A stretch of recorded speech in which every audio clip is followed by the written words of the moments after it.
Hey everyone, Drew Goldfarb from dgpicks.com. Today's video is going to be a little bit different because I want to go over something that is a bit of a weird thing in sports betting, because a lot of the times, most of the time, if you're doing sports betting, you're trying to make money.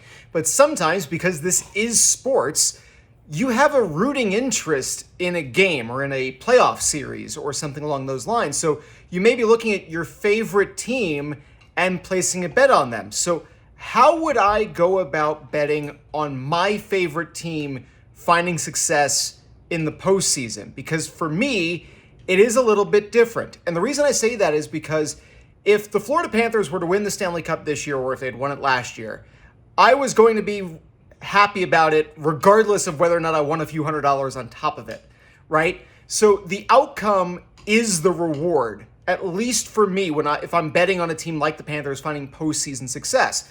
So what I try to do, and what I would advise my friends to do if they were betting on, I do live in Las Vegas also, so if they're betting on the Golden Knights or they're betting on the Panthers, is to approach it differently. And that is to figure out what it would cost you if your favorite team won the championship. So for instance, if the Florida Panthers won the Stanley Cup this year, I would end up buying a jersey with a Stanley Cup patch on it. I would buy a t-shirt, I would buy a hat, and I may buy something else. You may buy a pennant, you may buy a team poster or a thing of melted ice from the rink or something along those lines. So I look at that and I go, okay, the jersey, about $300. You add the shirt and the hat, let's just say it's $100, and then $100 miscellaneous. So if the Panthers win the Stanley Cup, it's going to cost me $500. So let's work backwards.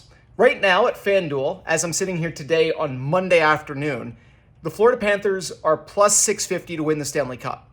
So if you do the math, $500 that I would spend if the Panthers won the Cup divided by 6.5, the 6.5 to 1 odds, is about 77.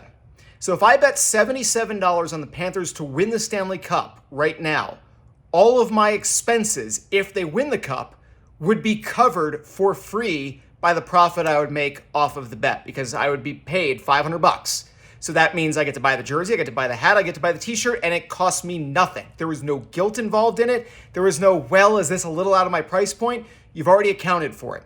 So if you're going to bet on your favorite team to find success like that, that is how I would approach it, because honestly, I don't need to win $300. The Panthers winning the Stanley Cup would be reward enough. I don't need to also figure out if I'm going to make a couple bucks on top of it. That's for me. So if that describes you, that's a good way to approach it as well. And you could do it slightly differently as well. I said I live in Las Vegas. So right now, if we look at the odds to win the Western Conference and advance to the Stanley Cup Final, the Vegas Golden Knights are plus 550. So the interesting thing that you could do there, and you can do this with any team, is if you want to go to game one of the Stanley Cup Final, but you don't want to spend $400, $500, $600 on a ticket, and if you're a Toronto fan, the $18,000 on the ticket, do the math that way. So the Vegas Golden Knights, plus 550, that is 5.5 to 1. If I expect a ticket to be $500 plus the fees, or let's say $500 with fees, well, guess what? If I wager $100 on the Vegas Golden Knights to win the Western Conference, and they do, I can buy my ticket to game one of the Stanley Cup Final guilt-free, because it's covered by the bet. And if they don't make it to the Stanley Cup Final, well, I basically just spent $100 with the possibility of going to a Stanley Cup Final game if the Golden Knights got there. So that is how you could approach that as well, especially if it is your favorite team. For me, Vegas playing against Florida last year, I really wanted to go. I did go to game one.